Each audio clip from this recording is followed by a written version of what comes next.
En effet, pourquoi le sujet qu'on a intitulé comme ceci. Oui, peut-être avant de commencer, mon collègue m'avait dit que je vais vous dire, pour ceux qui ont une tablette et qui veulent se connecter, le mot de passe c'est AKA, H-A-K-A, voilà, H-A-K-A, comme le AK. Et oui. Oui, c'est ça. Bon. Et alors, il y a des liens qui sont cliquables. Vous verrez, à des moments, il y a des liens qui sont cliquables si ça vous intéresse. Voilà, avant que j'oublie. Donc, pourquoi le sujet effectivement, ce n'est pas très original, mais j'ai envie de dire, nous sommes tous les deux passionnés de sport, mais c'est sans doute le cas de beaucoup de personnes qui sont ici dans la salle. Donc, comme je le disais, ce n'est pas très original. Alors, en outre, surtout mon collègue Vincenzo a, ces dernières années, beaucoup travaillé scientifiquement sur des sujets liés à ce qu'on va vous présenter aujourd'hui et la prochaine fois. Il a écrit des papiers qui ont été présentés à des conférences scientifiques et dont certains sont dans le pipeline de la publication. Donc il y a véritablement une vraie recherche scientifique là derrière dans les sujets que nous allons vous proposer. Alors également, il a, et je dirai un tout petit mot supplémentaire dans un instant, il a conseillé des sportifs pour améliorer leur performance.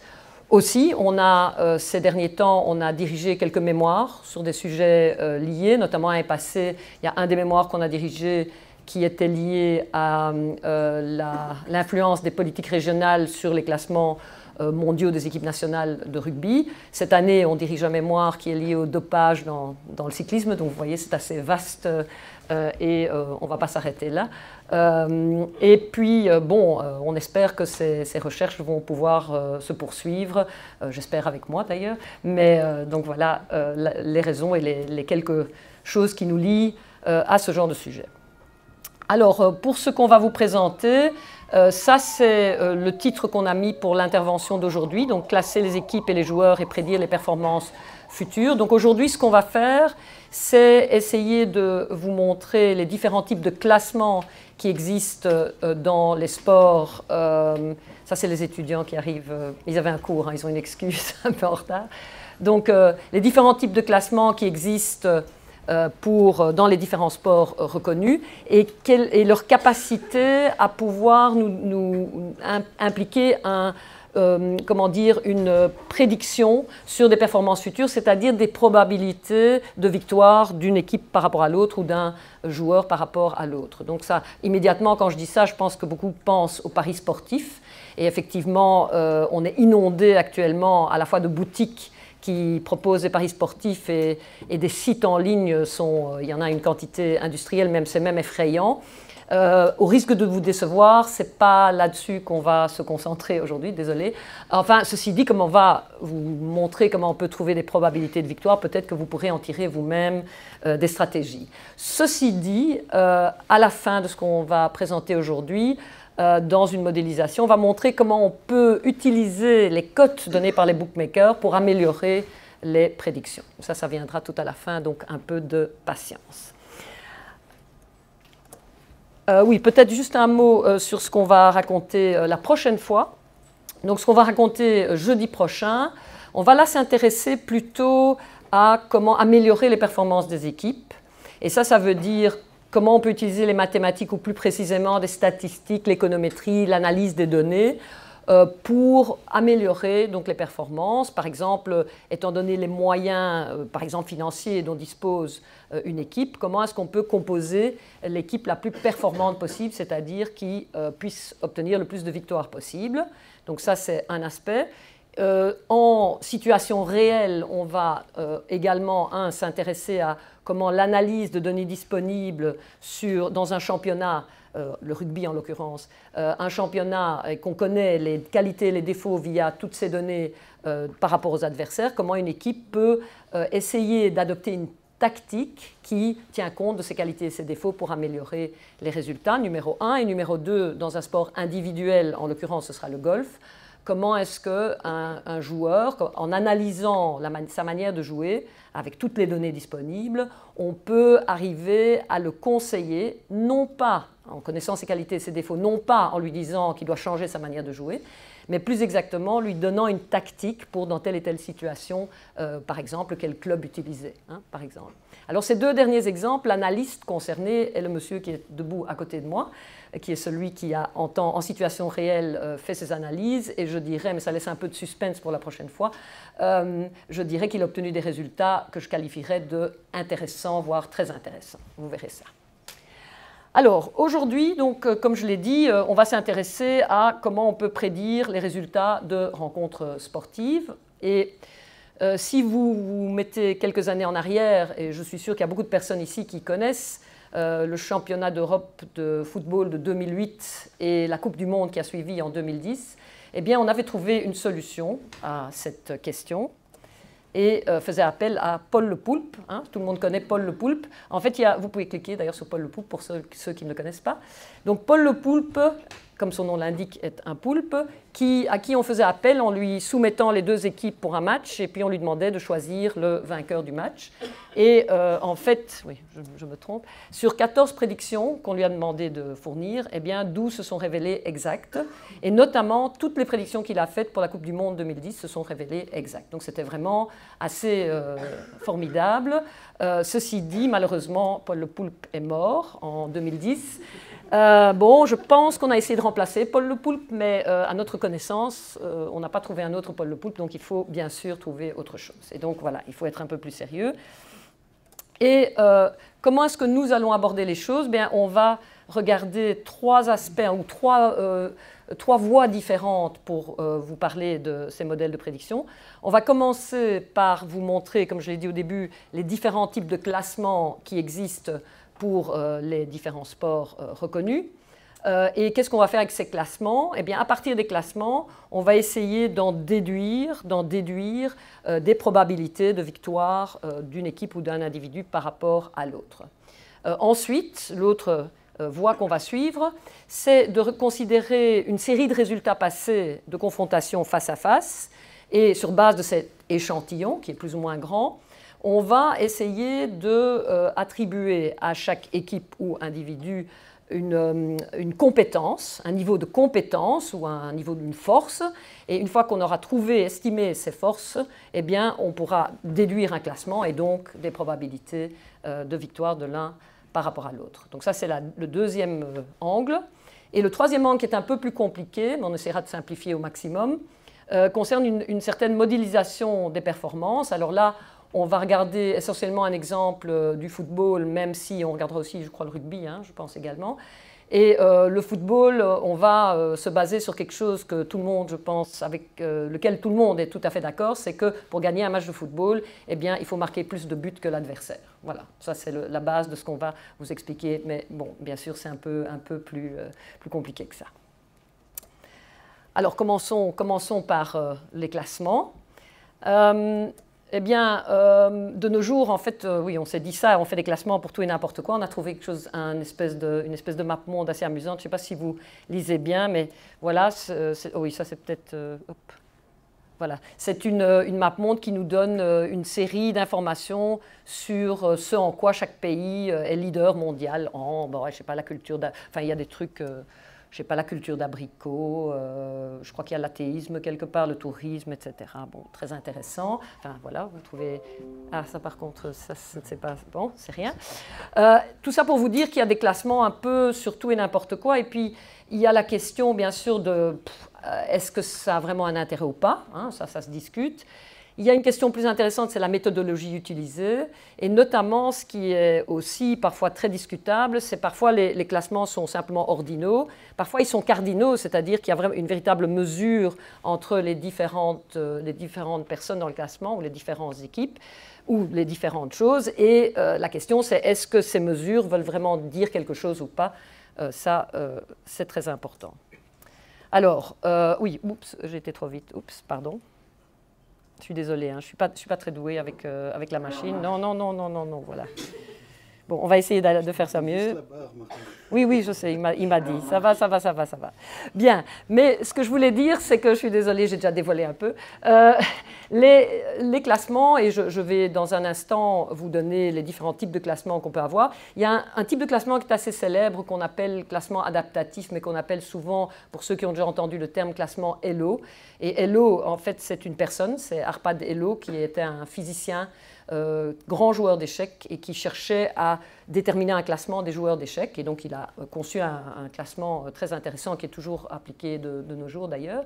Et ce classement Elo, on le retrouve dans beaucoup d'endroits, et justement en particulier, mais malheureusement j'ai un peu dévoilé, même dans un film que vous avez peut-être vu qui s'appelle The Social Network de 2010, qui vous explique la création du réseau social Facebook par Mark Zuckerberg et ses amis d'Harvard, eh bien je vous laisse maintenant, je ne me trompe pas, je vous laisse regarder un instant. Alors Marc, bravo, vous avez cassé Erika et toi? Comment tu sais ça? C'est sur ton blog? Ouais, mais ça va? J'ai besoin de toi. Je suis là pour toi. Non, j'ai besoin de l'algorithme que tu utilises pour classer les joueurs d'échecs. Ça va, t'es sûr? On classe les filles. Tu veux dire des étudiantes? Ouais. Tu crois que c'est une si bonne idée? J'ai besoin de l'algorithme, Marc. J'ai besoin de l'algorithme. Au départ, attribuons à chaque fille un capital de 1400 points. À l'instant T, une fille A un classement FA et la fille B a un classement FB. Quand deux filles s'affrontent, chacune a une probabilité de gagner qui sera en fonction de son classement à l'instant T, c'est ça? Ouais. Et cette probabilité s'exprime de cette façon. Au programme. Voilà, donc en fait, évidemment, la raison pour laquelle ils ont fait un classement est plus que amoral et douteux et horrible, mais ils ont utilisé néanmoins quelque chose de scientifique, même s'il y a une erreur, enfin, mon collègue a repéré qu'il y a une erreur dans la formule, mais c'est bien ce type-là de classement Elo qui est utilisé ici, même dans ce film. Je vais essayer de ne pas me tromper maintenant. Je vais le faire. Ah, merci. Merci. Bien, alors, les types de classements, il y a plusieurs sortes de classements. Il y a des classements qui sont des classements... Voilà. Donc, si vous voyez ici la référence en bas à un article d'un certain Ray Stefani, qui date de 2011. En fait, il y a plusieurs versions de cet article et qui est dans une revue scientifique et qui montre la méthodologie des différents types de classements pour tous les sports reconnus internationalement. Et il a dégagé trois types, même si on peut discuter, il y a des systèmes qui sont un peu hybrides entre les deux, trois types de classements, les classements subjectifs, accumulatifs et adaptatifs. Alors, comme son nom l'indique, un classement subjectif, c'est un classement qui est basé sur des avis émis par des experts. Il n'y a pas beaucoup de sports dans lesquels il y a ça, mais notamment les sports de combat comme la boxe, on montrera cet exemple-là. Les classements accumulatifs, vous verrez, il y en a beaucoup, et ce système-là également, comme son nom l'indique, consiste à accumuler des points dans une certaine fenêtre de temps, qui est souvent d'1 an, parfois un peu plus, parfois 4 ans, parfois 8 ans même, et on accumule les points en fonction des résultats obtenus dans cette fenêtre de temps, et puis c'est une fenêtre mobile, c'est-à-dire que quand le temps avance, eh bien, on perd certains résultats et on en reçoit d'autres. Les exemples, celui sur lequel on va baser notre exemple est sur le classement ATP en tennis, que tout le monde connaît, je pense, enfin on verra. Et puis, il y a des classements de type adaptatif, donc comme le classement Elo. Et là, c'est intéressant, enfin nous on trouve que c'est très intéressant, parce qu'on adapte le score, le nombre de points, vraiment en fonction des résultats obtenus. Chaque fois qu'il y a une compétition, eh bien, le score évolue vers le haut, vers le bas, selon l'adversaire que l'on rencontre et selon le résultat de la rencontre. Et il y a des formules ici qu'on a très fort simplifiées, mais qu'on vous montrera dans un instant. Et alors évidemment, c'est appliqué aux échecs, puisque c'est pour ça que ça a été créé. Le rugby, on montrera ça tout à l'heure. Le football, bon, c'est un peu entre les deux. Hein. Alors, toujours dans ce même article, vous voyez qu'il y a une série de sports qui n'ont aucun classement du tout. J'ai retenu le jiu-jitsu et la pêche, par exemple. Il y a pas enfin, à notre connaissance, peut-être que ça a évolué depuis 2011, mais il n'y en a pas. Il n'y a pas beaucoup de classements subjectifs. Il n'y a que 2 sports, et c'est la boxe et le kickboxing ou le MMA, je ne sais plus. Il y a plein de sports qui ont des classements accumulatifs, et pas mal, enfin quelques-uns, qui ont des systèmes adaptatif. Alors, bien entendu, commençons par les classements subjectifs. Vous voyez ce splendide athlète. Et on a pris l'exemple de la boxe. En fait, c'est le classement de la fédération IBF. Il y a plein de fédérations de boxe. Et qu'est-ce qu'on dit pour ce classement? On explique qu'il y a une série de critères qui doivent être vérifiés. Notamment, il faut quand même qu'il y ait eu des combats contre des personnes qui valent la peine, il faut un nombre suffisant de combats, etc. Il y a une commission qui crée le classement, donc ça c'est vraiment les experts qui disent quel doit être le classement. Et alors ça c'est assez édifiant. Le point 13 du règlement dit que tous les critères de classement sont sujets à exception par le comité de classement. Ça veut tout dire, hein, on peut faire tout et n'importe quoi. Une chose qui est certaine, c'est que n'importe quel boxeur qui bat le champion devient le champion. Ça. Alors, bon, juste pour l'exemple, ça c'est le champion des poids lourds, Anthony Joshua, l'anglais. Et vous remarquez, ça c'est le classement établi de manière subjective. Vous remarquez qu'il n'y a personne en challenger numéro 1, probablement parce qu'ils estiment que l'écart entre celui-là et les suivants est trop grand. Et puis voilà, on a un classement et qu'est-ce qu'on peut en sortir? Ben, pas grand-chose, si ce n'est que par exemple le numéro 3, s'il combat le numéro 11, ben, sans doute qu'il y a un peu plus de chances qu'il gagne que l'autre. Voilà. Par ça, on n'a pas beaucoup d'informations à ce sujet. Juste de manière amusante, pour le football, il existe un système qui est un petit peu, qui est très peu connu, mais qui est très semblable à celui de celui qui bat le champion devient le champion. La première Coupe du Monde a eu lieu en 1930 et l'Uruguay avait gagné. Son capitaine s'appelait Nassadzi. Et on a inventé un trophée virtuel qui s'appelle le bâton de Nassadzi. Et le principe, c'est que l'équipe détentrice du bâton, et donc au départ l'Uruguay, eh bien, dès qu'elle apparaît dans un match officiel de la FIFA, l'équipe qui gagne prend ou retient le bâton de Nassadzi. Donc dès que l'Uruguay a été battu dans une rencontre, ce bâton virtuel a été donné à celui qui l'a battu. Évidemment, bon, ben, si vous regardez sur Wikipédia, c'est assez amusant parce que vous voyez au cours, depuis 1930, entre quel pays a été distribué le bâton de Nassadzi. Nous, on s'est amusé à regarder uniquement pour les équipes européennes. Ici, vous avez depuis 1960 et vous voyez en couleur voilà, les différentes équipes qui l'ont eu. Le noir, c'est l'Allemagne, hein, donc elle l'a eu quand même pas mal. Mais la Belgique l'a eu à un moment donné. Et si on va vers le bout... Pardon ? Pas longtemps. Pas longtemps, non. Et puis si on va vers le bout, voilà, vers le bout, voilà, à un moment donné, vous allez voir du vert, c'est l'Italie qui avait ce bâton, voilà, virtuel. Et puis, pendant la Coupe d'Europe de 2016, à un moment donné, l'Irlande a battu l'Italie 0-1 et donc, à un court moment, eu ce bâton virtuel et puis a été tout de suite battu par la France qui, alors, a le bâton. Alors, si vous êtes étonné que le Portugal n'ait pas le bâton, c'est simplement parce que la règle, c'est qu'il faut battre l'équipe en déant les 90 minutes. Donc, comme il y a eu du temps supplémentaire, voilà, l'Italie n'a pas eu, le Portugal n'a pas eu le bâton. Voilà. Bon, maintenant, peut-être beaucoup plus intéressant, nous allons regarder les classements accumulatifs. Alors, on vous propose une formule simplifiée qu'on va présenter comme ceci. Voilà la formule. Alors, ça a l'air compliqué, mais on va expliquer ça. Donc, ce que vous avez dans le terme de gauche, SIT, ce n'est rien d'autre que le score d'un individu ou d'une équipe à l'instant, qui s'appelle I à l'instant T.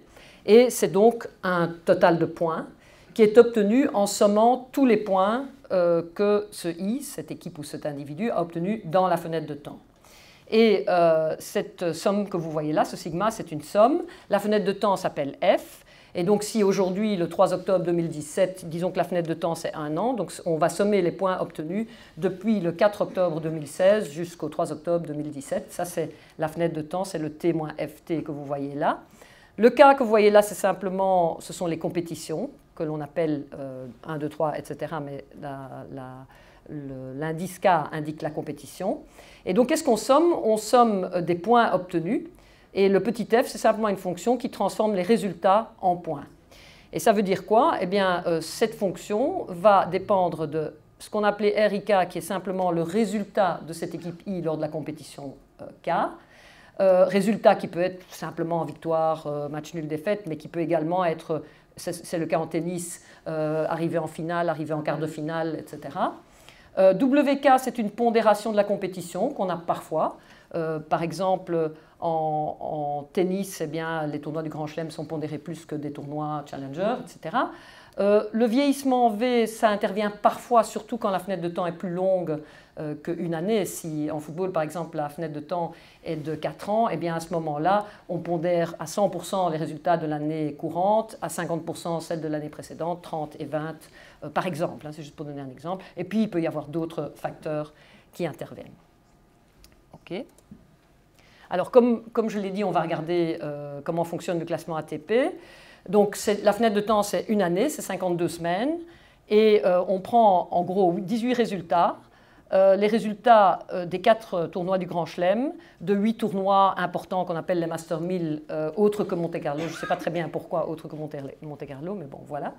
Et les 6 meilleurs résultats d'une série d'autres tournois. Et pour ceux qui participent aux Masters, on prend en considération les points qu'ils obtiennent lors de ces tournois-là également. Alors voici ce qu'on appelle souvent dans les documents une matrice qui donne les points que l'on obtient dans les différents types de tournois selon l'étape où on arrive. Donc par exemple, si on gagne un tournoi du Grand Chelem, eh bien, on empoche 2000 points. Si on arrive en finale, on empoche, et sans gagner, on empoche 1200 points. Et donc ça veut dire que si quelqu'un gagne Roland-Garros, par exemple, une année, il obtient 2000 points. Si l'année suivante, il est finaliste mais ne gagne pas, il n'a que 1200 points, ça chasse le résultat précédent et au fond, il a perdu 800 points. Donc c'est comme ça que ça fonctionne. Alors on a pris un joueur généralement quelconque, Roger Federer, qui, ceci date, je pense, d'environ le mois de mars de cette année. Il était 4e mondial, il avait 5000, je ne sais plus combien, 5305 points. Et si on descend un petit peu, vous voyez que la date est là, il avait gagné l'Australian Open en 2017 et donc il a empoché 2000 points. Alors on ne voit pas à droite, mais en réalité, on voit qu'il y a ce qu'ils appellent une drop date, donc c'est la date où ces 2000 points ne vaudront plus. C'est la date de la finale, je suppose, du tournoi de l'Australian Open de l'année prochaine. Et s'il y participe, ou s'il n'y participe pas d'ailleurs, les points qu'il obtiendra là remplaceront les 2000 points qu'il a ici. Vous voyez par exemple qu'aux autres tournois du Grand Chelem, il a 0 points, tout simplement parce que c'était l'année passée et qu'il avait été blessé et qu'il n'a pas participé. Okay. Bien. Alors la question, évidemment, c'est est-ce qu'on peut faire des prédictions sur les matchs à partir de ce classement ATP? Ben, assez clairement, je pense qu'il n'a pas été fait pour ça. Il n'a pas été fait pour ça. Ne fût-ce que, il y a plein de choses qu'on peut dire, mais ne fût-ce que le fait qu'on ne tient pas compte de la force de l'adversaire. Par exemple, vous avez tous peut-être le souvenir qu'à un moment donné, Steve Darcy a battu Rafael Nadal au premier tour à Wimbledon et puis a été éliminé au second tour. Eh bien, s'il avait battu un joueur beaucoup plus bas classé ou quelconque et été éliminé au second tour, il aurait eu le même nombre de points. Donc, par exemple, ça c'est quand même un petit peu embêtant. Il y a d'autres choses, par exemple, on ne tient pas compte des surfaces, on pourrait le faire, hein, on pourrait changer les classements en fonction de ça, mais ce n'est pas le cas. Il y a quand même des gens qui ont essayé d'en déduire des prédictions. L'idée étant de chercher une forme fonctionnelle, comme indiqué ici, qui permet de transformer les différences ou les différents niveaux de points en probabilité de victoire. Alors il y a plein de choses qui ont été faites sur le sujet. Le plus récent que nous connaissions, c'est Konaka en 2017. Et ce qu'il a proposé d'utiliser dans son calcul, c'est déjà le rapport des points ATP des deux adversaires. Donc par exemple, si quelqu'un a 4000 points et son adversaire en a 2000, ben, le rapport c'est 2. Et c'est ça qu'il propose. C'est-à-dire que si vous voyez ici ce qu'on a noté comme pi-ij, c'est le rapport du nombre de points du joueur I divisé par le nombre de points du joueur J. Et alors, ce sont une série de tentatives qui ont mené à ça, estimé que la forme de la probabilité d'une victoire de I par rapport à J était donnée par une formule qui fait intervenir ces fameux pi-j, où le alpha est en fait un paramètre qu'on ne connaît pas a priori, mais qu'on estime en maximisant la probabilité d'avoir les résultats passés. Okay? Donc on essaye de faire coller cette formule-là aux résultats passés. Alors ici, on a fait un graphique avec la courbe correspondant à cela. Et vous voyez ici, en abscisse, donc sur l'axe des X, le rapport des points. Donc par exemple, ici, on a mis en évidence un rapport égal à 2, donc le I qui a 2 fois plus de points que le J. Eh bien, vous voyez qu'il a une probabilité, enfin, vous voyez ici 0,64, je vois très mal, mais c'est 0,64 quelque chose. Donc le joueur I a 64% de chance de battre le joueur J. Alors on s'est dit qu'on allait montrer ça sur un exemple peut-être plus parlant. Vous avez ici un classement, à mon avis, il est relativement récent. Rafael Nadal est le premier joueur et regardez le 5e, Marin Cilic. Alors on s'est dit, tiens, quelle serait la probabilité à ce moment-là que Nadal batte Cilic? On a donc commencé par calculer le rapport des points, donc le I ici c'est Nadal et le J c'est Cilic, et on obtient un rapport de 2,28. On a alors élevé ce nombre à cet exposant bizarre 0,8722 et on a obtenu 2,05. Et puis on a remplacé dans cette formule et on est arrivé à 0,6721. Donc il y a 67,21% de chances que Nadal batte Cilic. Bien, alors passons au classement de type adaptatif. Là aussi, je vais vous montrer une formule assez générale et simplifiée par rapport à d'autres formes de la formule.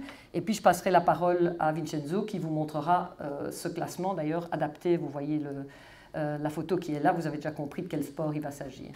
Donc, vous avez ici une formule qui pourrait décrire ce genre de classement.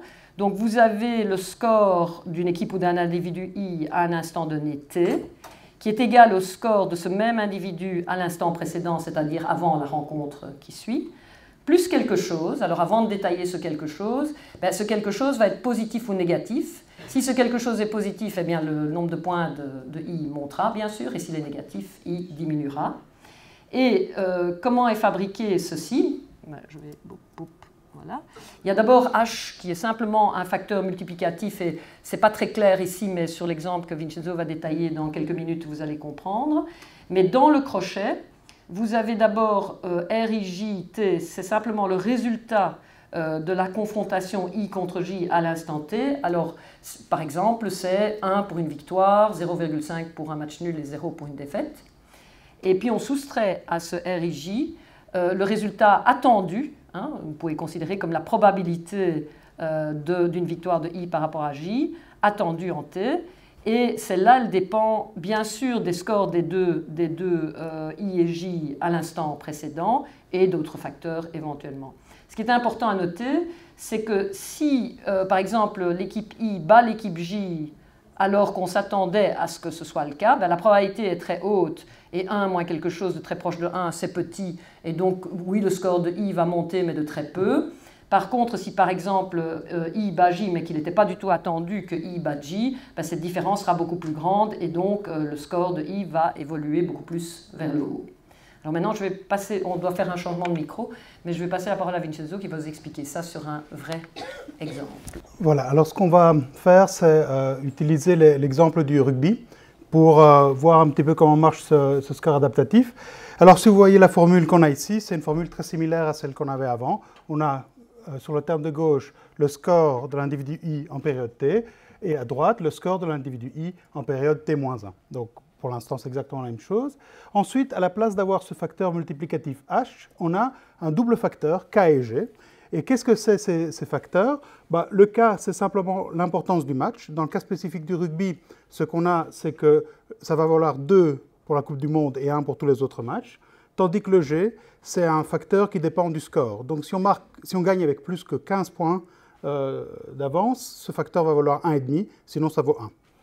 Ensuite, c'est exactement ce qu'on avait vu précédemment, c'est-à-dire la différence entre le résultat observé, 1 pour une victoire, 0,5 pour un match nul, 0 pour une défaite, et ensuite la probabilité de victoire de I. Ici, la probabilité de victoire, on a dit, elle dépendait de I et de J. Et comment ça marche? En fait, on a simplement que la probabilité de victoire est une fonction de la différence des points entre les deux équipes. Et c'est quoi cette fonction? C'est simplement quelque chose qui a une forme de S, une forme sigmoïdale comme celle-là. Et dans ce cas-ci, on se base vraiment sur le classement de type, comme Hello l'avait défini au départ, c'est simplement une forme de type logistique. Comme on peut voir dans le graphique,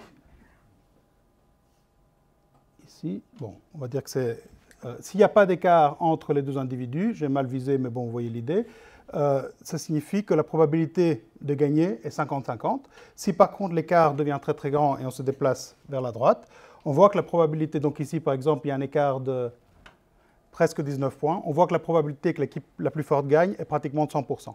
D'accord? Donc ça c'est l'idée qui nous permet d'avoir ce terme P. En fait, on aurait dû mettre celle-là si on était malin. Ici c'est... Non, je ne vais pas le faire parce qu'il y a le monsieur qui va me crier dessus. Je ne touche à rien, ne vous inquiétez pas. Donc ici, c'est simplement une carte où on reprend le classement du rugby. Donc vous voyez, je vais parler un tout petit peu plus fort parce que je suis loin du micro. Ce qu'on voit ici, on voit clairement que le foncé est ici en bas. Ah oui, super. Donc ce qu'on voit ici en bas, c'est que vous avez des pays comme la Nouvelle-Zélande, l'Australie, l'Afrique du Sud, l'Argentine qui sont assez foncés. Et effectivement, quand on va voir, on a leur score. Ici, on voit que la Nouvelle-Zélande a pratiquement 95 points. Sinon, on a l'Afrique du Sud, 84 points et ainsi de suite. Donc, on a un classement qui nous permet de voir qui sont les plus forts, qui sont les moins forts. Dans l'hémisphère nord, on va dire que c'est surtout l'Irlande et les îles britanniques qui sont fortes et la France. Et bon, vous avez les deux bottes, celle-ci et celle-ci, malheureusement, elles n'ont pas la même couleur, donc ça veut dire qu'on a encore du boulot, mais que petit à petit, on va y arriver. Bon, je ne pense pas, mais... Maintenant, comment est-ce qu'on va transformer ce classement en probabilité? Bon, rappelez-vous ce que je dis, un classement et une probabilité, c'est pratiquement la même chose. C'est simplement la manière de lire le problème d'une autre manière. Et alors, ce qu'on va faire, c'est qu'on va simplement regarder le classement du rugby. On va regarder, je sais qu'il y a un petit match sympathique qui arrive dans pas longtemps, Belgique-Brésil, je pense.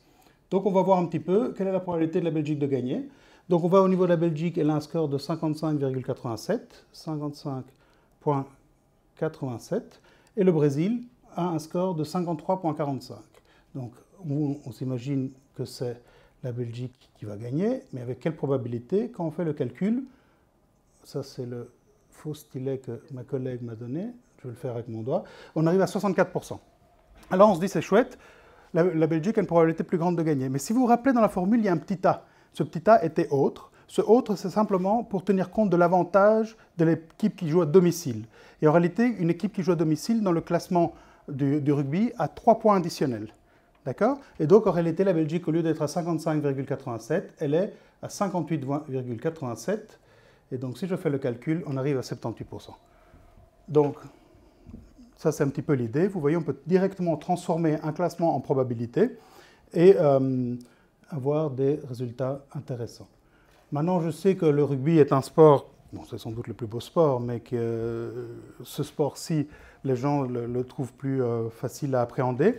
Et donc, on a fait un petit peu de classement au niveau du football. Et si on a pris, je ne connais pas grand-chose du football, donc ma collègue m'a dit qu'il y a 3 chouettes équipes en Belgique, c'est Anderlecht, Bruges et Standard. C'est ça, hein? 3 chouettes équipes. Ah, bon. Elle m'a dit qu'il y a une chouette équipe et 2 autres, mais je ne dirai pas qui est qui. Et donc ici, vous avez l'évolution de ces équipes, de la force relative de ces équipes au cours du temps. Puis elle m'a dit, gardons une équipe au hasard. C'est la mauve, hein, c'est ça? On va garder au hasard la mauve. Donc vous pouvez tout à fait regarder l'évolution du score de Anderlecht. Je fais semblant de ne pas me rappeler, je sais très bien que c'est Anderlecht. Donc en fait, vous avez l'évolution, elle fait ceci. Et ici, par exemple, il y a quelque chose d'intéressant. On voit qu'à un moment donné, il s'est passé quelque chose à Anderlecht. Je n'ai aucune idée de ce qui a pu se passer, mais à ce moment-là, on voyait qu'ils étaient beaucoup moins compétitifs.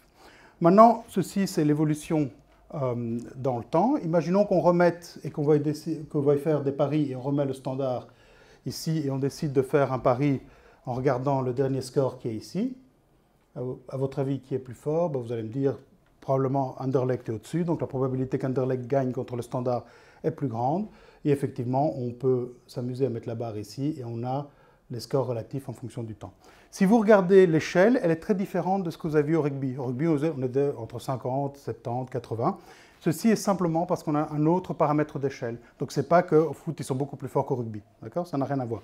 C'est simplement qu'on a utilisé une autre échelle. Et donc ici, on est aux alentours de 1400. Si vous vous rappelez dans l'exemple du film, ils ont classé les filles, elles ont tous elles commencent à un niveau de 1400. Et bien, on a fait la même chose ici. On part à un niveau de 1400 et puis on a plus ou moins quelque chose en fonction de l'évolution.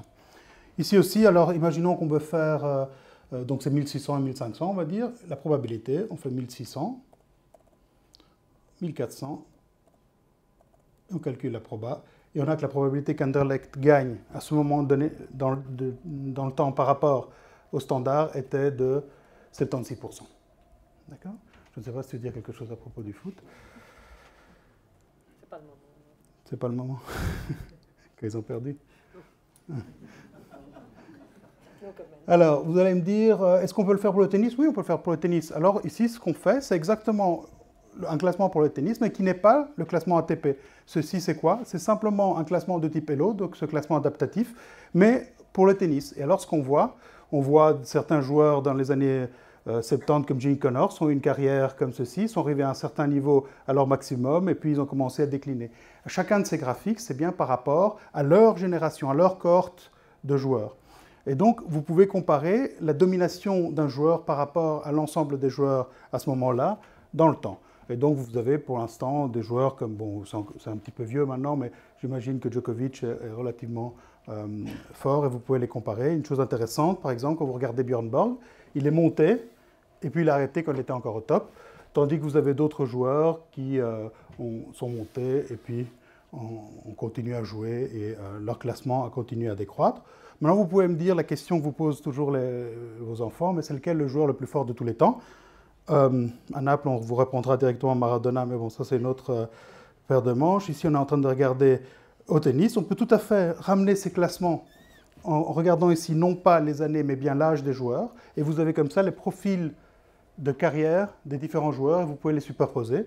Et donc vous voyez, comme par exemple ici en vert foncé, vous avez Jimmy Connors, qui a fait qui a commencé, il a grimpé, puis il a mis beaucoup de temps, et à 40 ans, il était encore là, très très bien classé. Quand on regarde d'autres joueurs comme Agassi, on a vu qu'ils se sont stabilisés à un niveau, mais qui en réalité étaient beaucoup plus bas que ceux de ses autres concurrents dans ce tableau-ci. Donc vous voyez, ces classements non seulement vous permettent de faire des probabilités, mais vous permettent aussi de répondre à ces questions que vous posent souvent vos enfants. Alors, les face-à-face, je te laisse une seconde.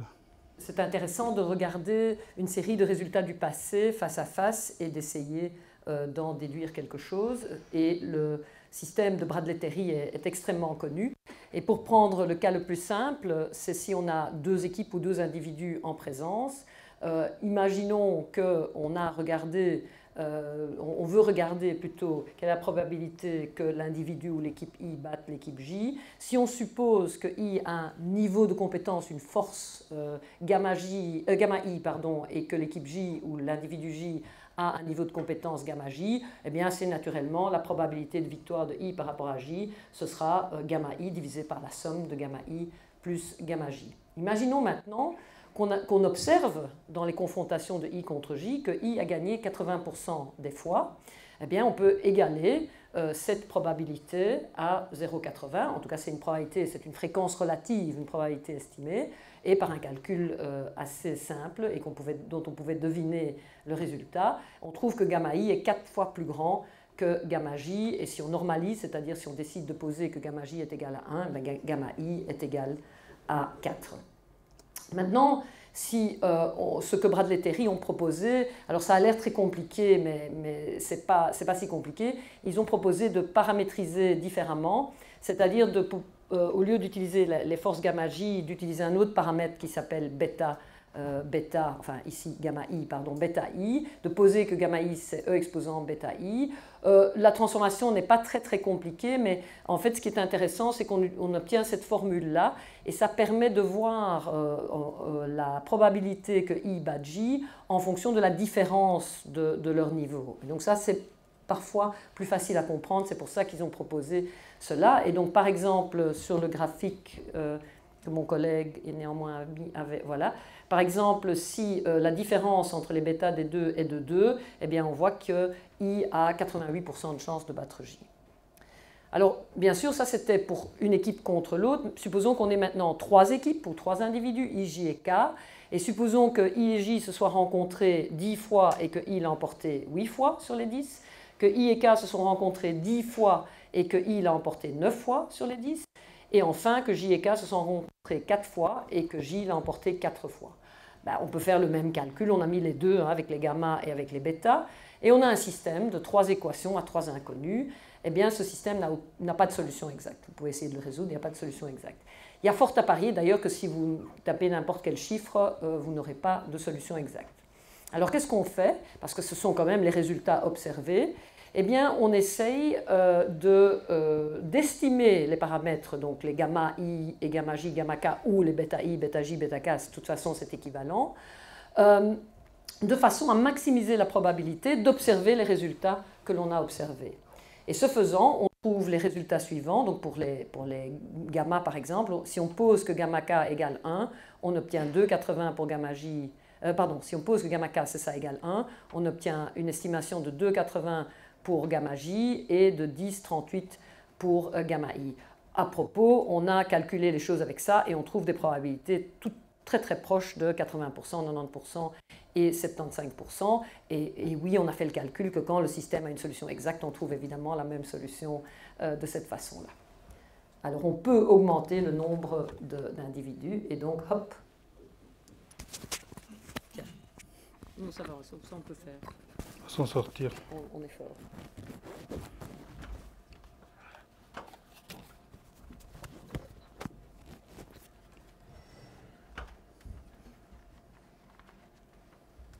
Voilà, donc ici, ce qu'on a fait, on a simplement dit qu'est-ce qui se passe si maintenant on a 5 équipes et 40 rencontres. Donc vous avez ici un tableau avec l'ensemble des résultats. Imaginons qu'il y ait l'équipe 1 et l'équipe 2 qui s'affrontent. Ici, on voit par exemple que l'équipe 2 bat l'équipe 1 2 fois, tandis que l'équipe 1 bat la 2 qu'une seule fois. Donc sur les 3 fois, vous voyez que celle-ci gagne 2 fois sur 3, celle-ci 1 fois sur 3. Et donc vous avez un ensemble de résultats. Ce que va faire le modèle de Bradley-Terry, c'est quelque chose de très très simple. On va maximiser la probabilité d'observer cette matrice-là lorsqu'il y a ces rencontres. C'est-à-dire, on va considérer chacune des rencontres une à la fois, et puis on va faire le produit des probabilités d'observer chacun des résultats. Et alors, on a une formule qui a l'air compliquée, mais qui en réalité ne l'est pas. C'est ce qu'on appelle la vraisemblance. Cette vraisemblance n'est rien d'autre que la probabilité d'observer ceci. Et on va essayer de chercher les paramètres qui vont maximiser la probabilité d'observer cette matrice. Alors, on a décidé de l'utiliser pour le tennis. Alors, on a fait un nouveau classement. Donc, on a commencé par l'ATP, puis on a vu le classement de type adaptatif Elo. Et ici, on a décidé d'utiliser Bradley-Terry pour refaire le classement du tennis. Alors, la chose sympathique, c'est que la première fois que j'ai essayé de le faire, je m'étais trompé dans le programme et j'avais trouvé que le meilleur joueur mondial était un Thaïlandais qui s'appelait Kittipong, je ne sais pas quoi. Et bon, je me suis dit, soit le monde du tennis se trompe, soit j'avais une erreur dans le code. Et bon, aussi étonnant que ça puisse paraître, il y avait une erreur dans le code. Mais alors on l'a refait tourner, on a trouvé quelque chose qui est un peu plus logique, crédible, c'est peut-être tout aussi faux, mais ça a l'air juste, donc on va l'utiliser. Alors ce qu'on a ici, on voit qu'on a simplement fait tourner, on a pris tous les matchs depuis 2001, donc il y a plusieurs milliers de matchs, de rencontres de tennis 1 contre 1, et on a fait tourner le modèle Bradley-Terry, et vous avez qu'ici, on a un classement des joueurs, et chacun des joueurs est associé avec un certain score. Et comme vous l'avez vu, par construction du modèle Bradley-Terry, un score est directement assimilable à une probabilité. Donc si on veut voir, imaginons, quelle est la probabilité de Djokovic, qui a 3,11, de battre, allez, celui-ci, qui a 1,85. J'ai pris celui dont je ne savais pas prononcer le nom, évidemment. Raonic. C'est pas celui avec le... C'est 78%. D'accord? D'accord? Maintenant, ce qu'on peut faire, c'est qu'on peut aller plus loin. J'essaie d'être très technologique, en fait. Voilà. Si on va plus loin dans le classement, on peut effectivement regarder quelle est la probabilité que ce Jérémy Chardy batte cet autre joueur-là. On remplace simplement là-dedans et on voit quelle est la probabilité relative. Donc vous voyez que c'est très très très facile de faire des estimations sur la probabilité de victoire de l'un sur l'autre en reprenant simplement les données passées. Ces matchs-là, tout est disponible sur Internet. Vous connaissez tout ce big data, tout ceci est disponible sur Internet. Et ce modèle a tourné en, je pense, 1 seconde. Et vous avez tous les résultats. Donc c'est rien de compliqué.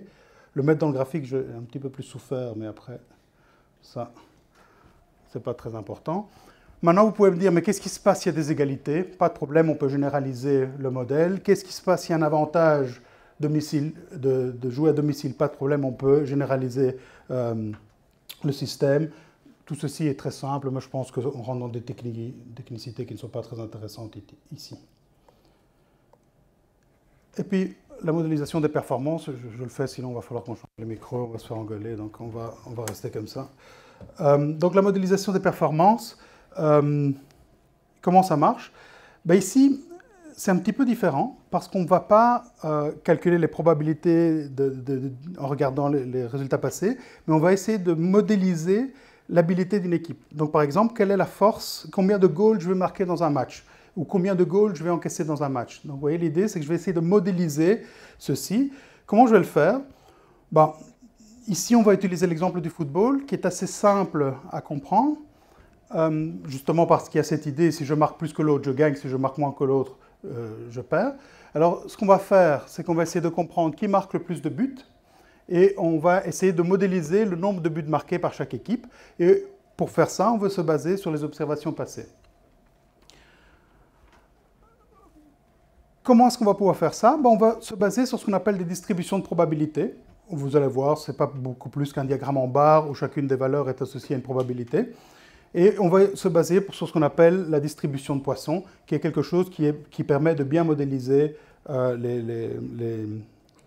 les entiers positifs. Donc ici, pour vous donner un exemple de cette distribution de probabilité, donc rappelez-vous ce que je disais, c'est simplement un diagramme en barre, d'accord?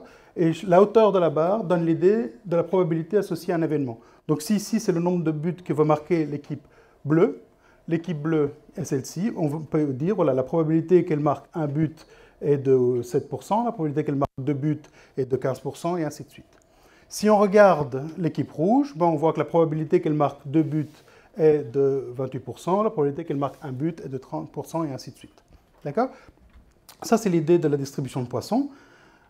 Évidemment, la distribution de Poisson dépend d'un certain nombre de paramètres, dans ce cas-ci, un seul en réalité, qui est la moyenne. Et donc, imaginons une équipe qui marque en moyenne 4 buts. Ce diagramme-là nous permettra de savoir quelle est la probabilité que cette équipe marque exactement 5 goals lors d'un match.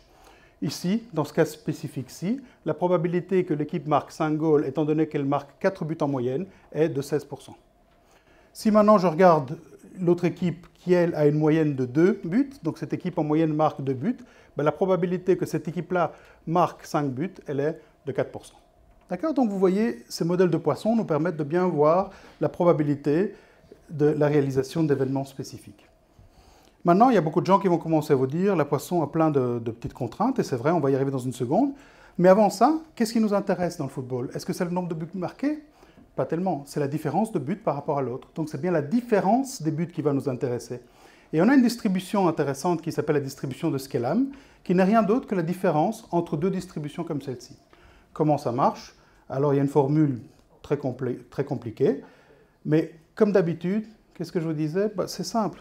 La densité n'est rien d'autre qu'un diagramme en barre où la hauteur de la barre me donne l'idée de la probabilité que quelque chose arrive. Et qu'est-ce qu'on a ici en abscisse? C'est la différence de buts. Donc par exemple, ici, c'est que l'équipe 1 a gagné avec un but d'avance. Ici, elle a gagné avec 2 buts d'avance, tandis qu'ici, elle a perdu avec 3 buts de retard. D'accord? Donc ici, comme avant, on a des probabilités associées. Donc ici, on voit que la probabilité qu'ils feront match nul, ces deux équipes, quelles équipes? Une équipe 1 qui marque en moyenne 1,3 but et une équipe 2 qui marque en moyenne 1,1 but. La probabilité que ces deux équipes fassent match nul, on va regarder ici, elle est de 27,51. D'accord? Donc ça, c'est l'idée de la distribution de Skelam. Mais normalement, vous allez commencer à me dire, oui, elle est très bien, votre distribution de Poisson, mais votre distribution de Poisson, elle a quelque chose que j'aime pas. La première chose que j'aime pas, c'est que votre moyenne est la même chose que votre paramètre de dispersion. Donc ça signifie que la moyenne de buts marqués et l'étendue des buts que vous pouvez marquer d'un match à l'autre sont fortement liés. Alors que pour moi, c'est deux phénomènes qui peuvent être complètement séparés. C'est vrai. Une autre chose que vous pouvez me dire, c'est, ok, ton idée est sympathique, le seul problème, c'est que moi j'ai remarqué que quand moi je marque beaucoup de buts, les autres marquent aussi beaucoup de buts, parce qu'on a un jeu beaucoup plus offensif. Tandis qu'ici, on suppose que les deux choses sont fondamentalement séparées. Donc c'est quelque chose qu'on ne va pas apprécier non plus. Et donc ce qu'on va faire, on va commencer à relâcher ces hypothèses et aller vers des modèles beaucoup plus généraux. Donc la première chose qu'on va faire, c'est qu'on va dire, attention, regardons ces deux équipes. Il y a la bleue et il y a la rouge. Elles marquent en moyenne le même nombre de buts, 1,7. Est-ce que c'est la même distribution? Non, ce n'est pas la même distribution. Pourquoi? Parce qu'on voit que la dispersion n'est pas la même. L'équipe rouge marque souvent un seul but, mais de temps en temps, elle fait des gros cartons. Tandis qu'on voit que l'équipe bleue, qu'est-ce qu'elle fait?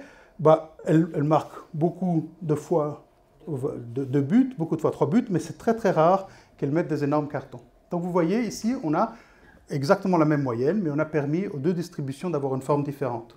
Et en plus, ce qu'on veut, c'est que ces deux choses ne soient pas indépendantes. Si j'ai un jeu très ouvert, je vais marquer beaucoup et je vais encaisser aussi beaucoup. Alors supposer que ces choses sont indépendantes, c'est peut-être un petit peu trop fort.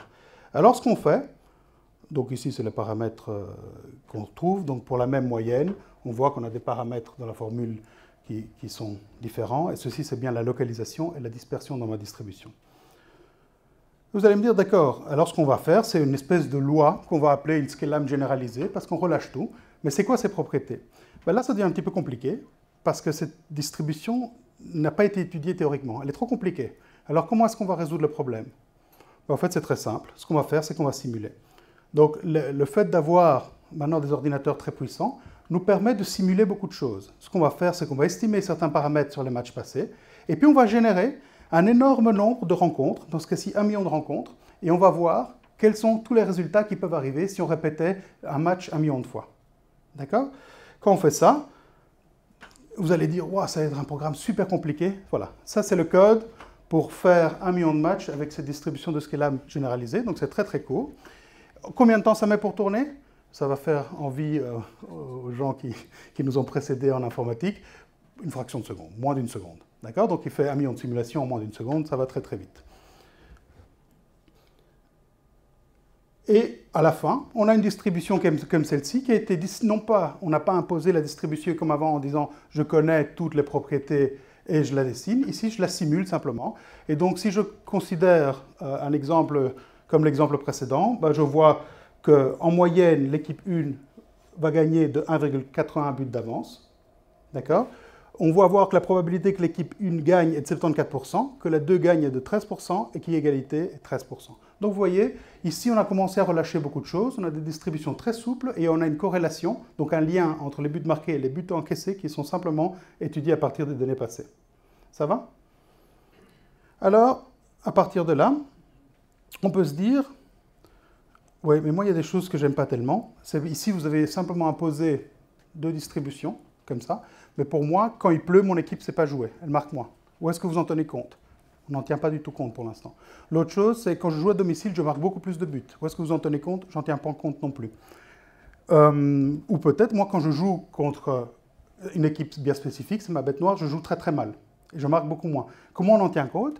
En réalité, ce qu'on va faire, c'est qu'on va passer de ce qu'on appelle des moyennes inconditionnelles, donc une bête moyenne, aux moyennes conditionnelles, c'est-à-dire les moyennes qui dépendent d'autres facteurs. Par exemple, le fait de jouer à domicile, des conditions climatiques et ainsi de suite. Je dis, dans 10 jours, on va expliquer un peu plus dans les détails comment ça marche. Mais ici, par exemple, ce qu'on a fait, on a décidé d'incorporer plein d'informations de facteurs externes dans les prédictions. L'idée, c'est, rappelez-vous ce que je dis, si j'ai un joueur qui est blessé, ben, je serai moins fort. Si je suis dans une période où l'équipe va vraiment mal, bon, je ne m'attends pas à ce que je vais marquer beaucoup de buts. Mais alors, qu'est-ce que vous feriez? Qui a l'information? Qui est l'expert qui pourrait me dire toutes ces choses en même temps? Ben, en fait, je vais simplement aller dans les paris en ligne et regarder quelles sont les cotes pour les différentes équipes. Quand je regarde les cotes dans les différentes équipes, je sais que eux, ce qu'ils ont fait, ils ont analysé tous ces phénomènes. Quels étaient les joueurs blessés, quelles étaient la conjoncture de l'équipe, etc. Alors, ce que je vais faire, je vais simplement conditionner ma moyenne aux odds, donc aux cotes qui sont proposées par les bookmakers. Et à ce moment-là, je peux tout à fait faire un modèle qui me permet de calculer la probabilité de victoire de l'un sur l'autre, le score prédit et la probabilité associée à chacune des valeurs, donc la probabilité que la première équipe marque 0 goal, la probabilité qu'elle marque 1 goal et ainsi de suite. On peut le faire ensemble. Regardons ici, c'est ma collègue, comme d'habitude, elle aime bien toujours utiliser Anderlecht. Alors on va lui laisser Anderlecht et on va mettre Charleroi. D'accord? Donc ici, ce qui se passe, quand je change une des équipes, bah, la probabilité que Anderlecht batte Charleroi va changer. La prédiction du score, c'est pour moi que ça va être 1-0. Et quand on regarde ici la distribution des buts, on voit que la probabilité que Anderlecht marque 0 est de 30%, tandis que la probabilité que Charleroi marque 0 est de 75%. D'accord? Donc vous voyez l'idée. Et c'est quoi la chose intéressante? C'est que vous pouvez me dire, mais attention, Anderlecht, pour l'instant, est en super forme. Et Charleroi, elle est dans une mauvaise conjoncture, et d'ailleurs, les bookmakers le voient. Donc ce qu'on va faire, c'est simplement changer, par exemple, la cote que les bookmakers proposent pour le match nul, on va la passer à 8, et vous voyez que tout va s'adapter, et la prédiction du score va changer, et les distributions de probabilité vont changer. Donc ça veut dire qu'en réalité, ceci a été fait, j'ai simplement pris tous les matchs du championnat de l'année dernière, et j'ai fait toutes mes prévisions simplement en regardant les matchs de l'année dernière. Donc c'est des données réelles. Et donc vous voyez qu'on peut facilement faire des prédictions et incorporer, ici moi j'ai incorporé les cotes, mais vous pouvez incorporer ce que vous voulez dans ces modèles-là. C'est très simple à faire. Alors vous allez me dire, pourquoi est-ce que je ne fais pas des paris? Et moi je vais vous répondre, qui vous dit que je ne fais pas des paris? C'est un projet. Alors un exemple rugby. Je prends un exemple. Vous allez voir, on a fait exprès de laisser plein de petites simplifications pas très malines. parce que comme ça, après, normalement, vous allez nous sauter à la gorge en disant « oui, mais vous avez fait ça, c'est pas très malin ». Et on espère on a les réponses. Donc on laisse le trou pour plonger dedans. On va voir si ça marche. Ici, ce qu'on va faire, c'est qu'on regarde l'Écosse-Angleterre en rugby depuis 1920. Donc on prend tous les matchs Angleterre-Écosse depuis 1920. Oui, je vais raconter la petite histoire. En fait, les matchs Angleterre-Écosse ont commencé en 1870 et la codification du rugby donc le rugby existe, le Rugby Union, parce qu'après le Rugby League, qui est encore autre chose, commence depuis 1870. Et pourquoi, à votre avis, 1870 ? Oui, pourquoi 1870 ? Ben, c'est le chemin de fer, en fait. Avant, il y avait l'Angleterre qui jouait une sorte de rugby, l'Écosse jouait une autre sorte de rugby. À un moment donné, ils ont commencé à jouer l'un contre l'autre. Et si on n'a pas les mêmes règles, c'est pas terrible. Et donc, on les a codifiés en 1870 pour pouvoir affronter l'école. 1870, oui. Et donc, c'est pour pouvoir affronter les deux collèges. Bon, soit.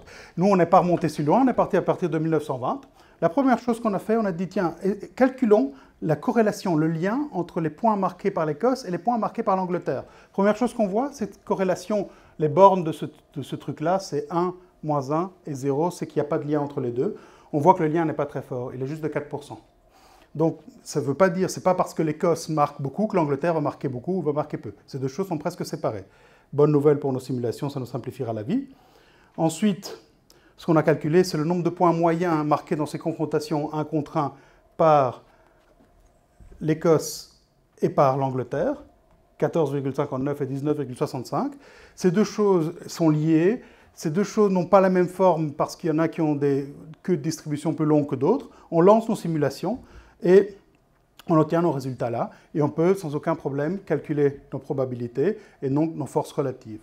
Donc, si vous voulez savoir si on se base avec ces données qui partent de 1920, quelle est la probabilité que l'Écosse gagne? Elle est de 39%. Quelle est la probabilité que l'Angleterre gagne? Elle est de 58%. Et je sais, je vois quelques rugbyman qui vont me dire qu'elle est plus haute que ça, mais on en parlera après. La probabilité qu'ils fassent un match nul, elle est de 3%. Au rugby, c'est très rare qu'on fait match nul. Donc, ce n'est pas comme au foot où ça arrive assez souvent. Que l'Écosse gagne avec plus de 15 points d'avance, elle est de 14%. Que l'Écosse gagne avec plus de 50 points d'avance, c'est 0. Ça n'arrivera pas. La probabilité que l'Angleterre gagne avec plus de 15 points d'avance est de 30%. Et que l'Angleterre gagne avec plus de 50 points d'avance est de 1%. Donc ça, c'était l'exemple de l'utilisation de cette modélisation des performances.